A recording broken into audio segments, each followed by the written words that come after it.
What if I told you that some key players could be packing their bags and saying goodbye to the San Francisco 49ers come the end of this season? With a disappointing 5-7 record, the team is facing tough decisions, and the future of certain veterans is hanging by a thread. Who will stay and who will go? Stick around as we dive into the potential roster shakeups that could reshape our beloved 49ers. Don't forget to subscribe and hit that like button to stay updated with all the latest 49ers news. Alright, 49ers fans, let's dive right into the thick of it. With the team currently sitting at 5-7, it's safe to say we're not where we expected to be this season.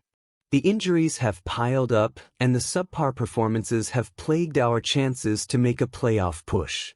Head coach Kyle Shanahan has been juggling a lot, and even our starting quarterback, Brock Purdy, has felt the impact. But what now? Who's on the chopping block as we look toward the future?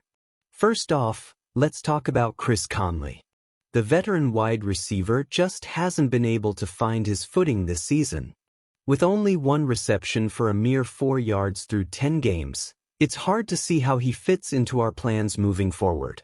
We've got young talent like Ricky Pearsall and Jacob Cowing who are ready to step up, and it feels like Conley could be the odd man out. At 30 years old and not producing, I can't help but think this could be his last season in San Francisco. Do you agree? I'm honestly torn on this one. Then there's the punter situation.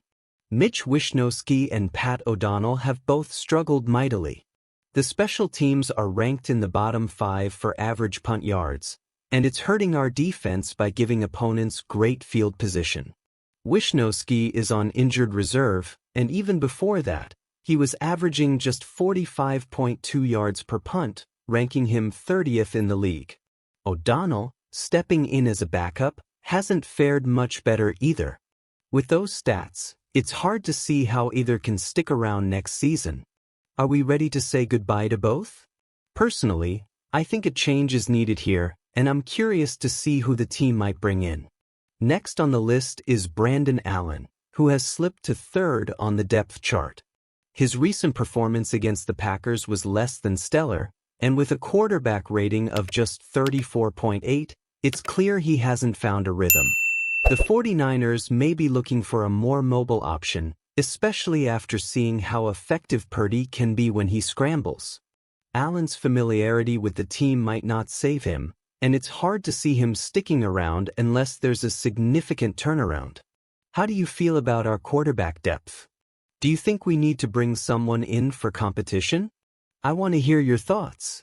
Moving on to the defensive side of the ball, Kevin Givens has had his struggles. He's currently on IR and missed a chunk of time. While he started the season strong, recording a couple of sacks, his production has dwindled since then. At this point, the 49ers could be eyeing upgrades at the defensive tackle position in the draft or free agency. Givens is on a 1-year deal and may not be in the long-term plans for this team. What's your take on this? Do you think we need a complete overhaul on the defensive line?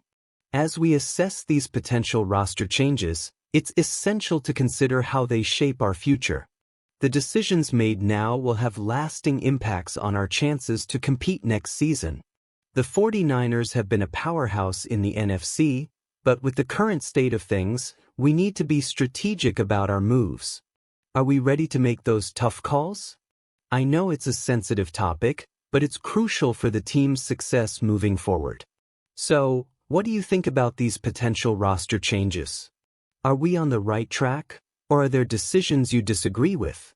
I want to hear all about your expectations and frustrations in the comments below. Let's get the conversation going.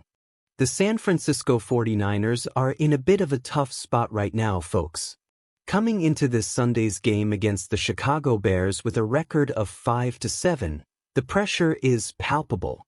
After 2 brutal losses to the Green Bay Packers and Buffalo Bills, where we were outscored 73-20, it feels like the sky is falling.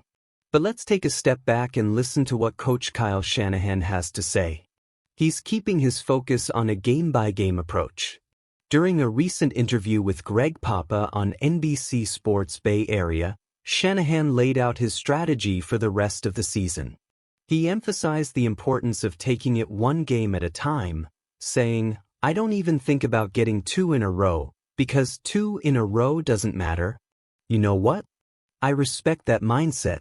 In the NFL, you can't afford to look too far ahead, especially when your playoff hopes are dangling by a thread.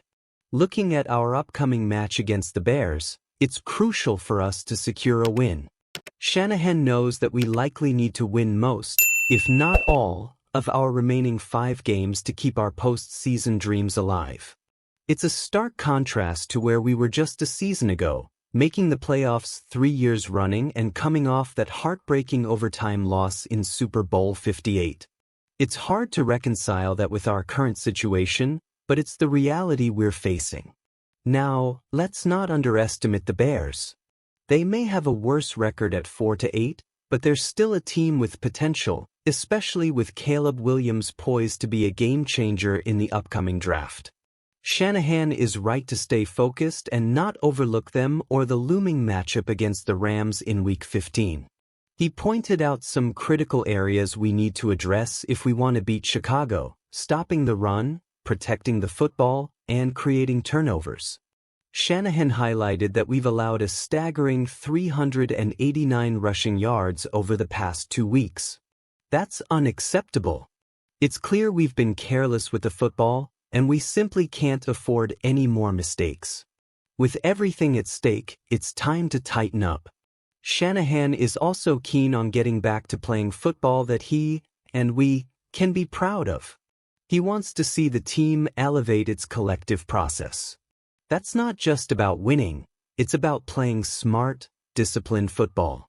"When you play that way, I think the right things will happen," he stated. And I couldn't agree more. If we can hammer out the fundamentals and execute our game plan, we'll have a fighting chance. As fans, we've been through a lot this season. The highs of past playoff runs seem so distant now. But this is our team, and we have to rally behind them. Shanahan is right when he says we need to put good stuff on tape. Winning against the Bears isn't just about the scoreboard, it's about restoring some pride and confidence within this locker room. So, what do you think, 49ers faithful? Is this the right approach? Personally, I'm torn. Part of me wants to see us go all out for the playoffs, but I also get Shanahan's focus on the now. We need to fix the issues before we can dream of postseason glory. Let's talk about it. What are your expectations heading into this crucial game? Do you think we can turn things around? I want to hear your thoughts in the comments below. And if you're as passionate about the 49ers as I am, don't forget to like this video and share it with your fellow fans. Subscribe to the channel so you won't miss any updates or discussions about our beloved team. And remember to activate the notification bell to stay in the loop. Together, let's support the 49ers and hope for a much-needed victory this Sunday.